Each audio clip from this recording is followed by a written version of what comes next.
Irving had been married for 2 years. He worked as a trucker and often went on long trips, leaving Maria alone at home. She, busy with household chores, dreamed of having a child, but Irving believed that they could not afford it yet. Today, they had to move to another apartment again because the landlady of their current home decided to move her daughter in. Irving was in a hurry, as he had only 3 hours before leaving for his next flight. He was nervous because time was running out, but he helped Mary with packing anyway. Mary, in turn, insisted that Irving take the day off, wanting to spend more time with him. She tried to convince him that a few days of rest would do them both good, especially given her loneliness in his absence. But Irving, sighing, explained that he could not stay because he had no one to replace him. Mary sighed as she imagined waiting for Irving in the empty apartment for the next 3 days. She quietly noted that if they had a child, it would be easier for her to endure those long hours of loneliness. Irving, smiling a little, reassured her that they would buy their own apartment and everything would be fine. They just had to be patient for now. She understood his logic. It was foolish to think about having children without their own place. But Mary's heart burned with the desire to become a mother. After their conversation, Irving focused on the move again. He lifted the boxes carefully, reminding Mary to be careful with the plants. Finally, everything was ready and they moved to the new place. Irving was right. It's hard to think about the future without a place of your own. But Mary loved him and wanted a child, despite all the difficulties. The next day, left alone, Mary set about arranging the new apartment so that their new home would look neat and cozy when Irving returned from his flight. She wanted to create warmth and order in their life together. However, her peace of mind was disturbed by an unexpected call from the police. The voice on the phone said that Irving had been hit by a car and was now in the hospital. Mary couldn't believe what she was hearing. Her husband had left town yesterday, and now she was learning that he was in the hospital. Seemed impossible because yesterday everything was as usual. She was filled with fear and uncertainty. No one is ever prepared for such news. She did not know what condition Irving would be in, but the most important thing was that he was alive. Without wasting a moment, Mary rushed to the hospital. She was in a hurry, barely controlling her thoughts. When she finally reached the right room, her heart sank. There was a man lying in the room with bandages all over his face. She came closer, looking at the helpless body, and suddenly realized that this was not her Irving. It was strange, even unbelievable, but Mary was sure that it was a completely different man. She felt unexpectedly relieved. Despite the fact that it was someone else, her heart calmed down. This was not her husband. But at the same time, she was filled with anxiety. Why had the police called her? How could they have made a mistake? The worry did not let go of her. She immediately went to the doctor to find out why she had been called to the hospital and how the police had decided that the man was Irving. The doctor met her calmly, but no less surprised. He explained that this patient had been in the hospital for 3 days. Mary was stunned. The police told her that the accident had only happened today. How could this be? She was sure there had been some terrible mix-up. But the doctor stood his ground. The patient has been here for 3 days. Mary could not believe her ears. How could they have been so wrong? She knew her husband and realized that he was supposed to be on a flight. It all seemed so strange, almost unreal. How could it be? Her mind was spinning chaotically, and she felt that this was just the beginning of something much bigger. The doctor suggested that the police could have found her contact through her documents. The victim's husband had a license in the name of Irving Campbell. This last name and first name matched her husband's. Mary felt a wave of anxiety wash over her with renewed vigor. How is this possible? Irving always had his papers with him, but he's on a flight now. The doctor, seeing her confusion, just listened in silence. Her nerves were getting the better of her, and Mary decided to call her husband. She hurriedly dialed his number, but heard only short dial tones. The subscriber is out of range. The phone was turned off. A chill ran down her spine. This was unusual, and her gut feeling was that something was wrong. Mary tried to calm herself down, but her thoughts were still racing. The doctor also tried to reassure her. assuring her that there was no smoke without fire, and perhaps Irving's phone was simply turned off due to a bad connection. However, she knew her husband Irving could not have taken the flight without documents, let alone a driver's license. And that was what worried her the most. How could her husband's license be in the possession of a complete stranger? The call to Irving was not successful. The phone remained turned off or out of reach.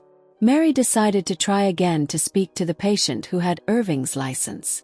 When he finally regained consciousness, Mary was given permission to have a brief conversation. She approached his bedside, feeling nervous but also determined. The man was still very weak, but he understood her questions. Mary could not stay silent for long. It was important for her to know the truth, where he got her husband's license. The patient, with his eyes closed, replied quietly that he had found the license on the street, but he did not remember which street. He was disoriented, and only added that he had been hit by a car that day and was brought to the hospital. Mary felt even more confused. This did not answer the main question. What happened to Irving? The nurse, seeing the patient's condition, interrupted their conversation, asking Mary to wait until her husband regained his strength. She felt that she couldn't find out anything more right then and there, but her anxiety was still there. Irving was always very careful with his documents. He could not lose his license unless something serious happened. But what exactly was it? After leaving the hospital, Mary decided to call Kendall, Irving's partner. Perhaps he could shed some light on the situation. She explained to him what had happened and asked if Irving had called his coworker. Kendall, however, could not help her. They didn't talk, and he only said that he had just returned from a flight. Mary felt a wave of panic. If Irving hadn't gone on the flight as planned, where could he be?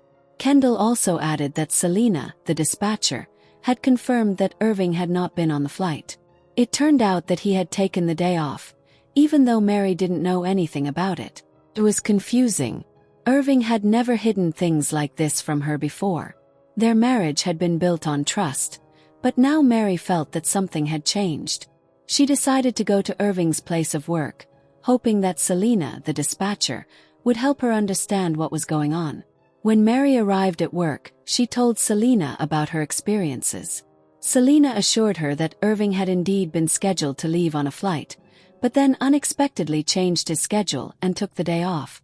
Mary breathed a sigh of relief when she learned that he was not missing after all. But the question remained: why had his phone been turned off for several days? Selena suggested that the phone might have run out of power or broken, but Mary didn't believe in such simple explanations. Irving was always careful and responsible. While talking to the dispatcher, Mary tried to calm herself down, but the thought that someone had Irving's license was haunting her. Selena also admitted that the story seemed strange, and they decided to try to find out where Irving was. After leaving the office, Mary continued to think about everything that had happened. The feeling of anxiety did not let go of her, despite the fact that the dispatcher Selena had convinced her that Irving had indeed left for the flight.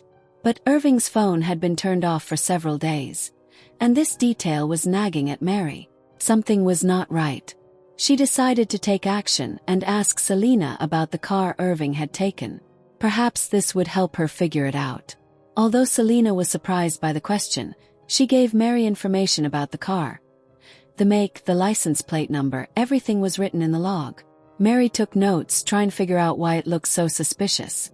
She left the office and ran into Kendall, Irving's colleague who had just returned from a flight. Talking to Kendall only added to her anxiety. When Mary told him that Irving had allegedly taken a different car on the flight, Kendall immediately reacted with disbelief. He didn't understand why Irving hadn't told him anything and why he would have switched cars or schedules if he didn't have to. His words raised even more questions for Mary. Kendall asked her to show him the recorded data from the log, and when he looked at it, he was shocked. Kendall explained that the car listed in the log had long since been written off and was no longer in use. He had once driven it himself, but now it was just sitting in a warehouse. It didn't make sense to me. How could Irving have driven away in a decommissioned car? Kendall began to doubt the authenticity of the information and suggested that perhaps Irving had entered the data into the log himself. But why? If the car wasn't running, he wouldn't be paid for the trip. Kendall promised Mary that he would try to find out and call her back. He was as confused as she was. The whole thing was turning into a nightmare. According to the documents, Irving had driven away in a decommissioned car that hadn't been used for a long time, but no one could get in touch with him. It seemed that Irving had disappeared, and no one knew where he was. Mary returned home in deep thought. Her mood was gloomy when the doorbell suddenly rang. It was the landlady of their former apartment. Mary picked up the phone when it was Tabitha, their former landlady. She began the usual conversation, asking how she and Irving were settling into their new place. As Mary answered, she began to feel something strange. The landlady asked if they knew anyone who would like to rent the apartment, as their previous tenants had suddenly decided to leave, and she missed them as it was hard to find such decent people. Mary was confused. It was the landlady who had insisted that they vacate the apartment, citing her daughter's needs. This detail seemed strange. Irving had explained to her earlier that the apartment was needed for the landlady's daughter due to some circumstances. But it turned out that everything was completely different. Irving had refused the lease himself. Mary couldn't understand why he did that. Was it just a coincidence? Or did Irving's action hide something more? In the evening, Mary called Kendall. He sounded worried and asked to meet. Mary agreed, sensing that this conversation would not go well. When they met, Kendall told her the bad news. It turned out that Irving had entered this flight into the documents himself, allegedly having organized it on purpose. But why? Kendall couldn't understand it, and he expressed his fears. If Irving returned, his bosses would definitely punish him for this fraud. Mary felt fear begin to entangle her mind. What if Irving never came back? What if he was gone forever? A hurricane of emotions, fear, and uncertainty was raging in her mind. Kendall tried to calm her down and handed her the makeup bag he had found in the car. But it was not Mary's. He explained that he had found it under the front seat of the car, and this completely confused Mary. The makeup bag found in their car could not have belonged to anyone else, because no one else had access to the car except Irving and Mary. Doubts began to form in her mind. Who was this woman? Why were her things in Irving's car? Then a terrible realization hit Mary. Was Irving cheating on her? Had he run off with another woman? This thought, which had never occurred to her before, was now taking shape. Everything was starting to fit together in her head. His sudden decision to leave the apartment, his disconnected phone, the fictitious flight. Kendall couldn't believe what she was saying and tried to calm her down, convincing her that it was just a fantasy. He insisted that Irving would explain everything himself when he returned, and that she shouldn't jump to conclusions. But Mary could no longer keep her doubts to herself. It looked as if Irving had run away from her to another woman. Kendall, realizing that Mary needed rest and reassurance, suggested that she go to the pharmacy to get some medication, and that he would try to find out what happened and call her back when he knew more.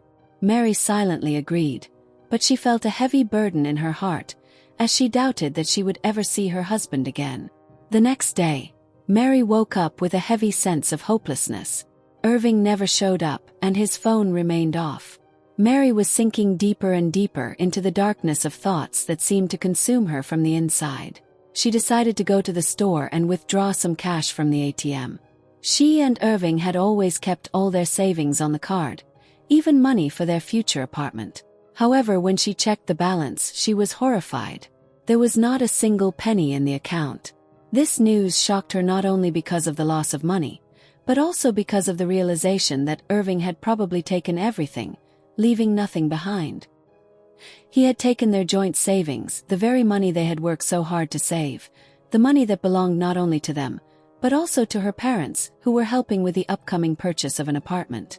Mary felt despair slowly take over her mind. She returned home and started looking for cash or some clues that could explain Irving's behavior. But there was no money in the apartment. Gradually looking around, Mary remembered the coin collection that Irving had treasured. But when she discovered the place where he usually kept it, She was in for another surprise. The collection was gone. And that's not all. Some of his clothes were also missing. This only confirmed that Irving had deliberately left. Deliberately and forever. Mary could not even cry. She sat in her apartment, gripped by emptiness, not knowing how to go on. She had no hope left. Kendall, her friend, came over after a while, and Mary thanked him for his support, feeling that without him it would have been even harder for her to get through this terrible period. He, trying to understand whether he had noticed anything suspicious, could not believe that Irving could have cheated. He claimed that he had never seen anything like that in him and that Irving had always loved Maria. He was sure that Irving would not have left her without explanation.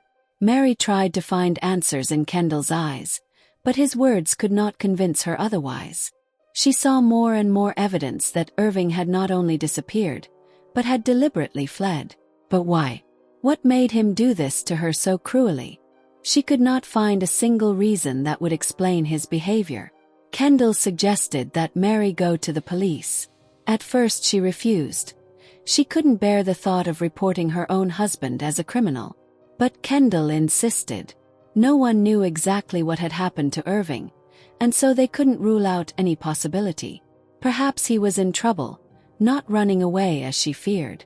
The police could help find out the truth. Mary agreed with him, although the fear and pain did not leave her. She thanked Kendall for his support, apologizing for all the trouble she had caused him with her worries. He promised to stay by her side and support her whenever she needed it. The decision to go to the police was finally formed in Mary's mind, although she still could not accept that this nightmare had become her reality. Mary received a call from an unfamiliar number. Her heart skipped a beat as she picked up the phone and heard Irving's voice on the other end of the line. She could barely contain her emotions, trying to understand what had happened, why he had disappeared. But instead of answering, Irving only asked her not to ask questions. He promised that he would explain everything later, and most importantly, he assured her that he had no mistress. His request sounded like an order, not to contact the police under any circumstances. Mary could feel her mind filling with anxiety, but she couldn't argue with Irving, especially after he added that she should go to his work and pick up this month's paycheck. He said this with such cold calm that she didn't even have time to ask her main question when he would be back. Irving simply hung up the phone without answering. Mary remained standing in the room, clutching the phone in her hand, feeling her mind fill with thoughts not of betrayal, but of the danger she thought her husband was in. The next day, she went to his work, picked up her paycheck, and decided to go to the control room. There, she wanted to talk to Selena about the fake flight that Irving had entered in the log. Mary was worried that Irving might get fired because of this falsification, and she couldn't let the situation get any worse. Entering Selena's office, she tried to prepare for the conversation, but at that moment the phone on the dispatcher's desk rang. Mary, seeing Irving's photo on the display, couldn't help but pick up the phone. She heard his voice, the voice of her husband, who did not recognize her. Irving said he had received an email from his accountant saying that Mary had taken the money. He was sure it meant she would stop looking for him for a while. After that, Irving began to ask Selena why there were problems with the electricity at her dacha. Mary, feeling the anger rising in her heart, could not stand it and said into the phone, "You live at Selena's?" Irving was shocked to hear her voice. He tried to assure Maria that there was nothing between him and Selena. He asked her not to jump to conclusions and again insisted that she not try to look for him, hinting that she might be being followed. But for Mary, all his words sounded hollow. She no longer believed any of his excuses. Irving fought like a man in a trap, trying to find another excuse, but Mary realized that this was not the man she had once known. Now she saw a coward, a man who could not admit his feelings, who chose the path of deception and fear. She realized that Irving was afraid not only of the truth, but also of the fact that she might go to the police. Annoyed and frustrated, she hung up the phone, realizing that her husband had become a stranger to her. Mary was furious when Selena returned to the workplace. She couldn't contain her emotions and demanded an explanation, accusing the dispatcher of having an affair with Irving. Mary no longer believed in any assurances. She knew that her husband had been at Selina's dacha because she had heard it with her own ears. Selina tried to make excuses, assuring Mary that everything was not as it seemed. But these words only fueled the anger in Mary's heart. Mary felt like she was being deceived, and Selina's words sounded like empty excuses. Selina kept talking, trying to convince her that nothing had happened between her and Irving, that it was just a coincidence. But Mary couldn't take the lies anymore. She saw everything clearly. Her husband had cheated on her, and these people were playing a dirty game with her. All of Selina's words now seemed offensive to her. Mary felt anger overwhelm her, and in a moment of rage, she felt ready to do anything to take revenge. She could no longer hear any excuses or pitiful explanations. Now she needed only the truth, and by any means necessary. Selina, sensing that the situation was becoming dangerous, tried to escape from this tense scene, but Mary could not calm down. All she could think about was how to get to the truth, how to make them confess. Selina's dismissive smile and her stubborn silence only made her angrier. At that moment, Kendall ran up to Mary. He had already heard about what had happened and tried to calm her down. He begged her not to act on emotions, but to go to the police to find Irving and settle the money issue. But Mary didn't want to listen. She wasn't interested in the money. The main thing for her now was to find her husband and find out the truth. She couldn't wait any longer. Her patience was exhausted. Kendall tried to persuade her to pull herself together, insisting that she had to solve everything with reason. He talked about money, about how important it was to save at least her savings, but Maria didn't care. She felt humiliated, deceived, and most importantly, helpless. Her only desire was revenge. After many attempts, Kendall managed to calm Maria down a bit. She seemed to be slowly coming to her senses, although the anger and resentment did not leave her heart. But now she was at least ready to listen and think about the next steps, gathering the remnants of her composure. When Mary returned home, she could not find peace. All her thoughts were about Irving and his alleged betrayal. Resentment and suspicion kept her from breathing, breaking her heart with pain. Unable to bear the tension, she decided to find out more about Selina's life. Going to her social media page, Mary began to carefully review every photo, every post, trying to find any clues. And suddenly, on one of the photos, she saw what she was looking for: Selina's country house. The photo caption included the street name and house number. It was exactly what Mary needed to get to her husband. A decision was already brewing in her mind. She had to go there to talk to him in person. 2 hours later, after a train ride, Mary arrived at Selina's dacha. When she got off the train, she immediately noticed 2 men who were brutally beating someone on the ground. As she got closer, Mary realized that the man was her husband. In her horror and shock, she initially felt nothing but a strong desire to help him. The assailants continued to beat Irving, threatening that if there was no money in 2 days, they would take even more serious action. Mary realized that they were in real danger. However, by some miracle, after another blow, it was over and they were left alive. When things calmed down, Mary helped Irving up and walked to the water fountain to wash his wounds with clean water. He tried to stay calm, although it was obvious that the pain was tearing him apart. He looked bad, but Mary saw in his eyes not so much physical suffering as inner torment, shame for having dragged her into this situation. Irving apologized to his wife, trying to explain his actions.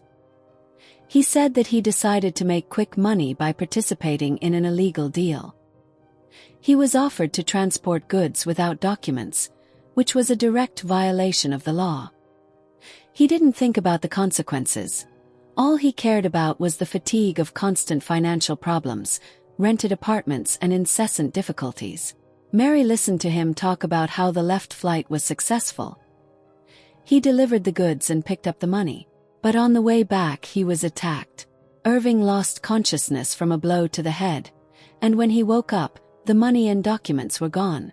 The customer demanded the full amount back, and now the man was put on the meter. It was painful for Mary to hear this.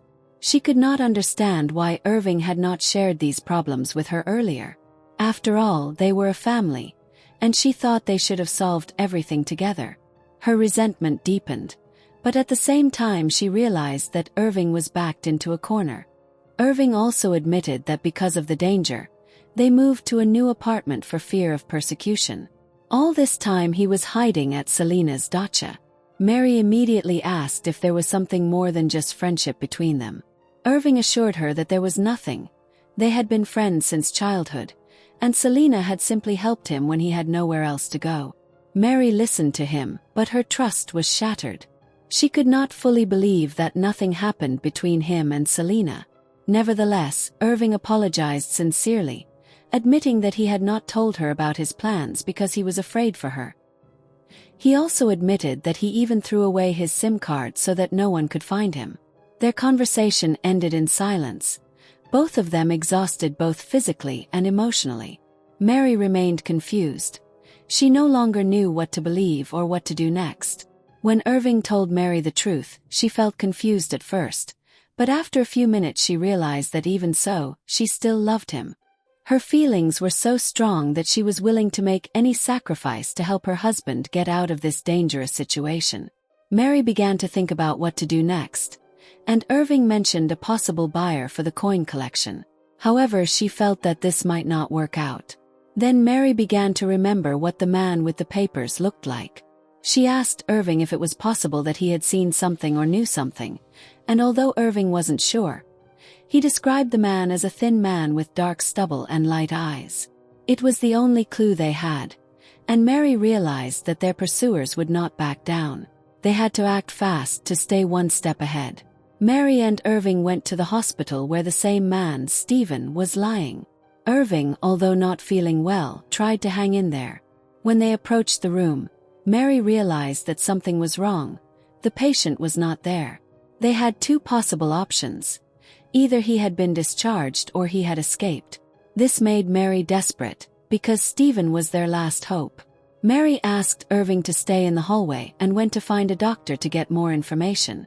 She managed to find a doctor, and keeping calm, she asked about the patient's fate. The doctor told her that the man had finally regained consciousness, remembered his name, Stephen, and was discharged from the hospital. Mary was surprised because Stephen was heavily bandaged, and she thought that his condition would not have allowed him to be discharged so quickly. The doctor just threw up his hands. He couldn't hold the patient by force, and Mary realized that she had lost her only opportunity to find information quickly. However, she was not going to give up. Mary began to put pressure on the doctor, appealing to his conscience. She tried to use arguments about the importance of help. The doctor seemed to hesitate, but Mary felt that he would give in a little more. She mentioned the driver's license and explained that her husband was a trucker, and they would not be able to work without the documents.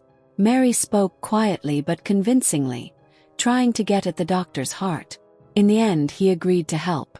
The doctor knew it was against the rules, but he could not refuse the persistent woman. He gave her Stephen's address, warning her not to tell anyone about it. Mary thanked him with all the sincerity she could muster, realizing that they now had new hope. She returned to Irving with a sense of relief, although there were still many unknowns ahead. Mary felt that she would definitely get what she wanted. She had no doubt that she would be able to persuade the doctor to give them Stephen's address, and that gave her an inner satisfaction. Although there was still much uncertainty ahead, she was already glad to have helped her husband in such a difficult situation. Soon, she and Irving arrived at the place the doctor had indicated. No sooner had they examined the house than they noticed that Stephen was coming out of the entrance by himself, carrying his belongings, obviously planning to escape.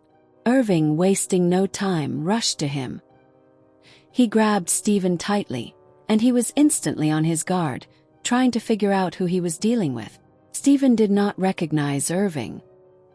He was clearly confused, and his face showed fear. He did not understand what these strangers wanted from him. Irving, without wasting a second, demanded an explanation, confronting Stephen with the fact that he had to tell him what had happened to the money. At first, Stephen denied it, gave confusing answers, refused to recall details, but feeling the pressure, he quickly became nervous. Irving threatened to hurt him if he continued to lie. This threat worked, and Stephen, realizing that he could not escape, surrendered. He explained that he was going to run away because he was afraid that he would be turned in. He didn't want to go to prison because he knew that sooner or later someone would find out about his involvement in the money theft. Mary felt involuntary sympathy for Stephen as he continued his story. His helplessness and fear seemed so obvious to her that for a moment she even felt pity. But Irving did not allow her to succumb to these feelings. He remained focused and demanded more information. Stephen finally began to reveal details. He admitted that someone had provided him with a photo of Irving and indicated that there was money in the bag he was supposed to pick up. He also admitted that, tempted by the situation, he decided to keep some of the money for himself, hoping that Irving, unconscious from the blow, would not notice. But, unaware that the wallet also contained documents, he fell into a trap. When Irving continued to put pressure on him, Stephen said that he had handed the bag over to the customer and received money for it. After that, someone beat him up and he ended up in the hospital. He didn't know who it was, so he thought he was just having a bad day. Mary listened to Stephen tell his story, feeling that there was a kernel of truth in it. But that made it even scarier. Now they realized there was another person behind it all, and the hit on Irving was part of something bigger. Mary stood stunned by what she was hearing. Kendall continued his confession, frankly admitting that his 2-year acquaintance with Irving had not mattered to him. He recalled working with him for more than a decade, but this did not deter him from betrayal. His confession only made Mary's pain for her husband worse. Kendall explained that he didn't want to do the dirty work himself, to look for Stephen to solve problems with him, but in the end, he had to get his hands dirty. He openly admitted that he had hit Stephen. He was just an obstacle, and witnesses were unnecessary. This revealed Kendall's brutal nature. He hadn't hesitated to use people, to betray those he considered friends, and now he was openly talking about it. Mary felt a wave of hatred and disgust for Kendall wash over her. He had not only betrayed Irving but also set her up. Kendall confessed that he had shown the pansies Mary's makeup bag, which immediately aroused Irving's suspicions of her loyalty. It was this cunning move that caused Irving to start looking for her. That was Kendall's whole plan, to twist things so that Mary and Irving would have a fight and he would stay out of it. Mary felt as if she had been literally doused in mud.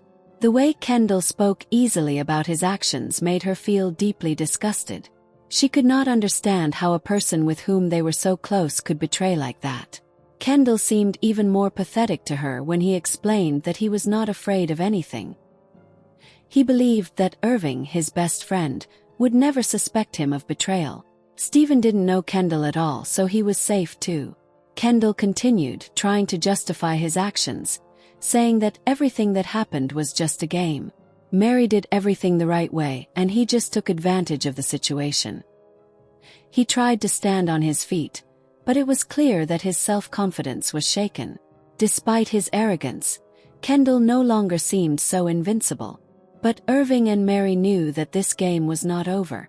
Mary realized that Kendall thought he was invincible, but he didn't realize that he had actually lost. Mary and Irving walked home in silence for half an hour.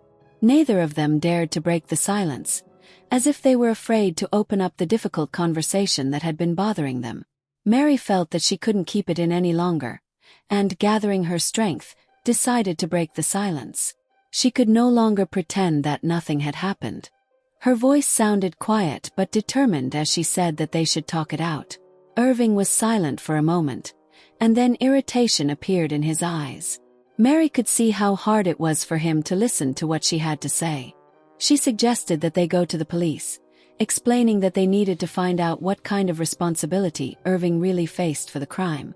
She tried to convince him that justice was important and that people like Kendall should not go free. But Irving did not share her sentiments. He was outraged, believing that this could lead to his arrest. He sounded worried, and then he said what Mary was afraid to hear. He was sure he would be put away for several years. Mary realized that the situation would only get worse if they didn't make the right choice now.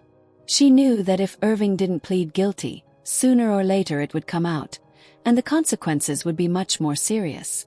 Her soul ached at the thought of Irving ending up in prison, but she also knew that the truth had to come out. Irving continued to argue, trying to shift the blame to Mary. He felt betrayed not only by Kendall, but also by his wife, who he thought now wanted to send him to jail. He couldn't understand why she insisted on this decision. His eyes were filled with resentment, and he bitterly accused her of trying to shift the responsibility onto him. Mary remained firm. She explained that this journey was their common cause, and that if Irving decided to sell the coin collection and pay the bandits, he would do it without her. Her conscience did not allow her to support such a plan. It was obvious to her that justice was more important than temporary relief. Irving could not contain his anger. He felt broken, betrayed by his friend and now his wife. Bitterness shone in his eyes as he said that he would rather Mary had betrayed him than been the kind of coward who put her conscience above all else. Mary remained silent.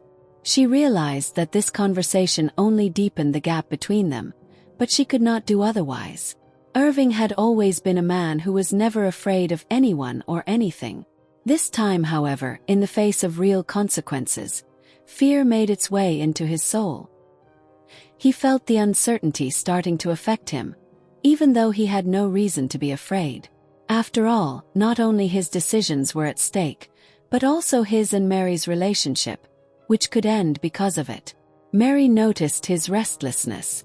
She was worried about the way Irving was fidgeting, not finding his place. She stopped him, trying to understand what he really wanted. Irving finally stopped, looking at her with seriousness in his eyes. He knew that he had a difficult decision to make, but above all, he wanted to be sure that Mary would stay by his side, that she would be his support. His request was made with unexpected sincerity. He had decided to go to the police, but he could not take this step without her assurance that she would be waiting for him, that she would not leave him alone in this fight. Mary, although she trembled with fear, realized the importance of this moment. She knew that they were both at a crossroads. So she made up her mind and said that she would wait for him, that she could not do without his support, nor could he do without hers. Mary promised to be there for him, even as fear gripped her heart. She felt anxious, but she tried not to show it. Her words sounded like a promise of a future they both wanted, even in this difficult moment.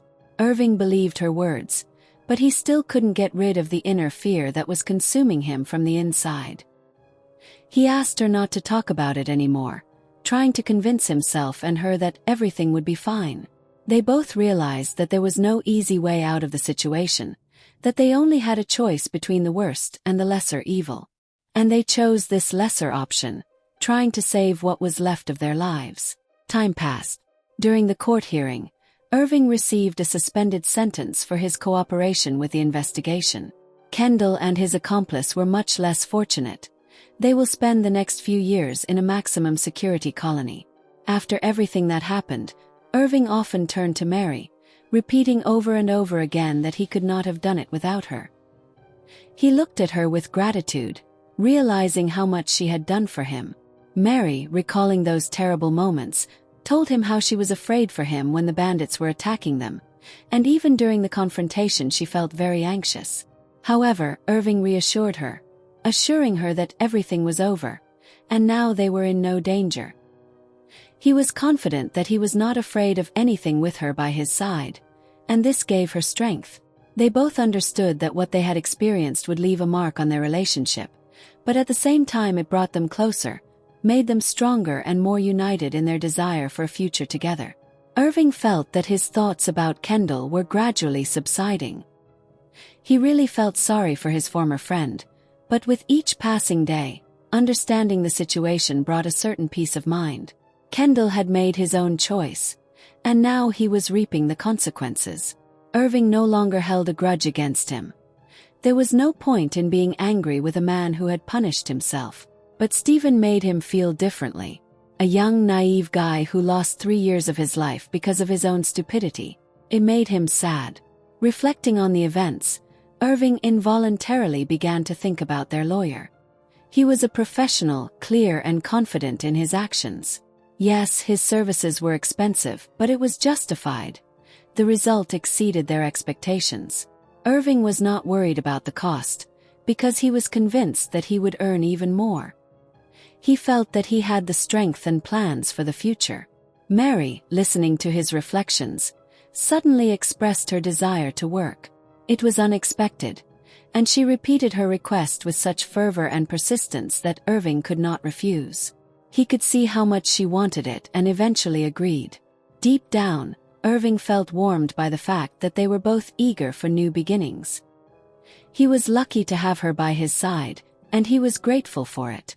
Mary also felt happy to be with him. All the events that happened to them became deeply personal for her. They faced severe trials, and often they seemed to be alone in the fight against this disaster. They could not count on the help of others. Their only support was their faith in each other. It was this faith, Mary was convinced, that saved them. The hard times taught her the most important lesson. In any situation, people always have a choice. Even when the circumstances seem unbearable, you need to clearly understand what you want from life and what your rights are. Irving and Mary chose this path together, and it gave them the strength to move forward despite all the difficulties.